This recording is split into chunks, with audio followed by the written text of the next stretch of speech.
warahmatullahi wabarakatuh.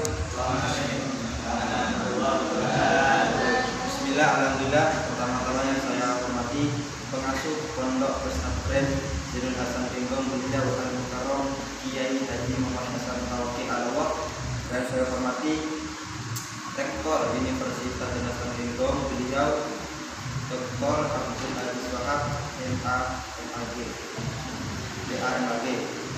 Tak lupa pula yang saya banggakan dan saya hormati beliau Ustadz Dr. Kofi Ahmad DPD selaku dosen pengampu manajemen informasi.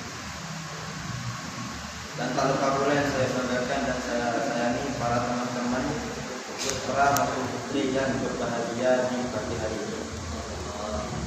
Melanjutkan pembahasan yang barusan dijelaskan oleh materi pertama, sekarang saya ingin menjelaskan tentang penerapan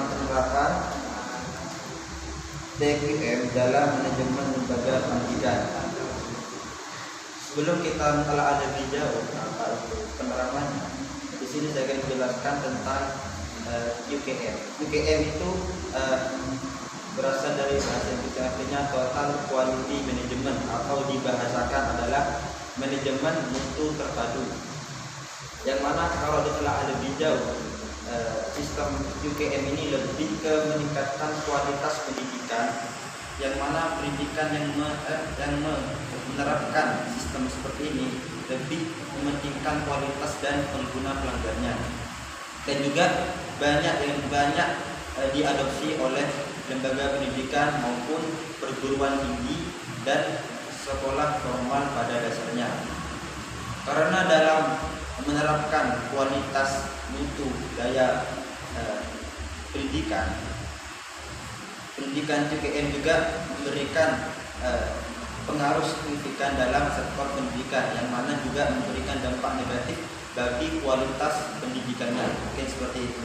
Dan juga ada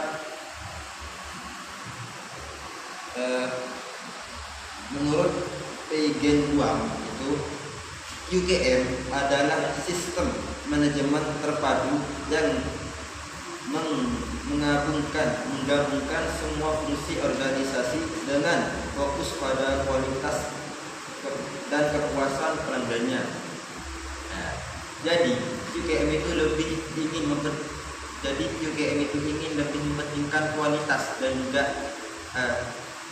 kepuasan pelanggannya, karena dengan kita memberikan kepuasan kepada pelanggan, terutamanya yang berkecimpung di lembaga tersebut, akan meningkatkan daya kualitas sekolah terhadap kepuasan pelanggannya, dan juga bisa meningkatkan keefektivitasan sekolah untuk lebih maju ke depannya, mungkin seperti itu. Dan sini juga ada penerapan, ada 5. Yang pertama itu ada 5 penerapannya. Yang pertama, kepemimpinan dan komitmen manajemen. Yang kepemimpinan yang kuat dari pemimpin lembaga sangat penting untuk menciptakan visi dan budaya mutu. Di sini juga pemimpin memiliki peran penting dalam meningkatkan mutu pendidikan, karena pemimpin menjadi salah satu faktor majunya suatu pendidikan. Makanya pentingnya kita untuk memilih pemimpin dalam pendidikan. Dan yang kedua itu pemberdayaan dan pelatihan staf. Agar UKM berjalan efektif, tenaga pendidik dan tenaga kependidikan harus diberdayakan melalui pelatihan dan pengembangan kompetisi. Makanya juga pentingnya kita sebagai kelab untuk memimpin itu, kita harus melihat bawahan kita harus juga memiliki kualitas dan efektivitas untuk memberikan daya saing dan dampak positif terhadap kualitas dan mutu.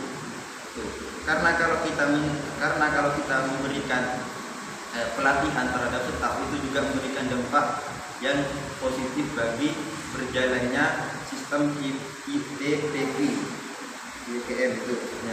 Dan yang ketiga itu pendekatan berbasis proses manajemen pendidikan yang baik, menggunakan pendekatan proses untuk mengelola kegiatan pembelajaran, administrasi dan pelatihan dengan mengelola dan mengendalikan lembaga dapat minimalkan kesalahan dan meningkatkan efisiensi operasional.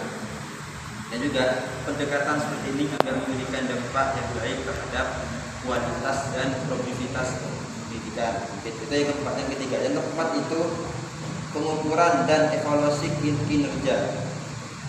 Pembagian keputusan harus dilaksanakan, data yaitu pengambilan keputusan harus dilaksanakan pada data yang valid yang diperoleh dari evaluasi kinerja lembaga seperti semua keputusan mahasiswa dan dosen. Juga untuk mengukur berjalannya suatu sistem yang telah diterapkan di lembaga, kita harus mempunyai data yang valid untuk mengukur seberapa mana kita menerapkan sistem ini atau baik atau enggak. Yang kelima itu perbaikan berkelanjutan, prinsip inti UGM. Perbaikan berkelanjutan, perguruan tinggi dan sekolah harus terus menerus melakukan evaluasi dan inovasi dalam proses pembelajaran dan manajemen organisasi untuk meningkatkan kualitas pendidikan secara berkelanjutan. Jadi kita juga harus penting mengevaluasi sampai mana kita majunya suatu sistem ini. Karena dengan mengevaluasi terjadinya sistem ini, kita tahu letak problem yang kita maksud itu, bisa mengukur keberhasilannya dengan evaluasi tersebut. Mungkin itu yang bisa saya jelaskan. Assalamualaikum.